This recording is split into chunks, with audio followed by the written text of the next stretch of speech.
Eggs అయితే తినిన తర్వాత ఇలాంటి కాటన్ ట్రేస్ అయితే మనం పడేస్తూ ఉంటాం కదండీ! దీనైతే అస్సలు పడేయకండి. దీన్ని యూజ్ చేసి ఒక వాల్ డెకర్ ఐడియా చూపిస్తాను రండి. ఇక్కడ నేను ఒక ఎగ్స్ ట్రే తీసుకున్నానండి. ఈ విధంగా నేను సైడ్‌లో అయితే లైన్స్ వేసుకుంటున్నాను. అండ్ ఇటువైపు కూడా లైన్స్ అయితే వేసుకుంటున్నానండి. లైన్స్ అయితే ఎలా వేసుకున్నామో అలా కట్ చేసుకోవాలి. కట్ చేసిన తర్వాత చూడండి ఇప్పుడు నేను లాస్ట్‌లో ఉన్న పీస్‌ని ఈ విధంగా ట్రిమ్ చేసుకుంటున్నాను. ఇప్పుడు మిడిల్‌లో ఉన్న పీసెస్‌ని ఈ విధంగా కట్ చేసి చూడండి ఎడ్జెస్‌లో అయితే ఈ విధంగా మనం ట్రిమ్ చేసుకోవాలి. ఎగుడు దిగుడుగా లేకుండా ఇలా అంతా తయారు చేసుకున్న తర్వాత ఇలా నేను ఒక 6 పీసెస్ తయారు చేసుకున్నాను. వీటికైతే నేను డార్క్ బ్లూ అయితే అప్లై చేసుకుంటున్నానండి. మీకు నచ్చిన కలర్స్ ఈ విధంగా మనం వాడుకోవచ్చనమాట. నేనైతే ఇక్కడ డార్క్ బ్లూ అయితే యూజ్ చేశానండి. దీనికైతే ఈ విధంగా మిర్రర్స్ అయితే తీసుకునే విధంగా సెట్ చేసుకుంటున్నాను. మిడిల్‌లో ఫెవికల్ అయితే యాడ్ చేసి చూడండి ఇలా చుట్టూరున మనం అద్దాలైతే సెట్ చేసి ఇయర్ బడ్ సహాయంతో డాట్స్ అయితే సెట్ చేసుకుంటున్నానండి చివర్లో అయితే.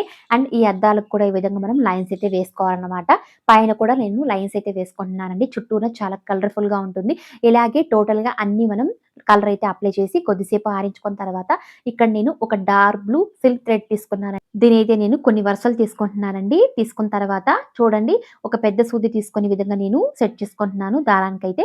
ఈ విధంగా ఫెవికల్ తీసుకొని దారంకి ఈ విధంగా నేను అప్లై చేసుకుంటున్నాను. దారం అయితే అటు ఇటు వెళ్ళకుండా ఈ విధంగా అంతా మనం తయారు చేసుకున్న తర్వాత ఇక్కడ నేను ఒక వేస్ట్ అట్టముక్క తీసుకొని ఈ విధంగా నేను చిన్న చిన్న పీసెస్‌గా కట్ చేసుకున్నానండి. ఇప్పుడు కిందైతే ఈ విధంగా ముడైతే వేసుకొని ఈ పీస్‌ని ఈ విధంగా సెట్ చేసుకోవాలండి. ఇప్పుడు మనం తయారు చేసుకున్న ఈ పీసెస్‌ని ఈ విధంగా నేను మిడిల్‌లో అయితే వేసుకుంటున్నానండి. ఇలా తిరిగి ముడైతే వేసుకోవాలండి. కొద్దిగా స్పేస్ ఇచ్చి తర్వాత వైట్ బీడ్ తీసుకొని ఈ విధంగా వేసుకుంటున్నాను. ఆ వైట్ బీడ్ అనేది కింద పడకుండా ఉండడానికి ఈ విధంగా ముడైతే వేసుకోవాలండి ఫస్ట్. ఇలా అంతా మనం తయారు చేసుకోవాలండి.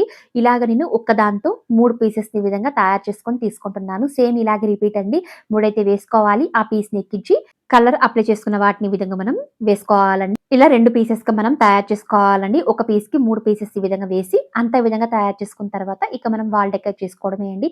చాలా సింపుల్ అండ్ ఈజీ అయిన కలర్‌ఫుల్ అయిన వాల్ డెకర్ ఐడియా అండి. తప్పకుండా ట్రై చేసి ఎలా ఉందో ప్లీజ్ కామెంట్ చేసేయండి. Please like, subscribe and share చేసేయండి.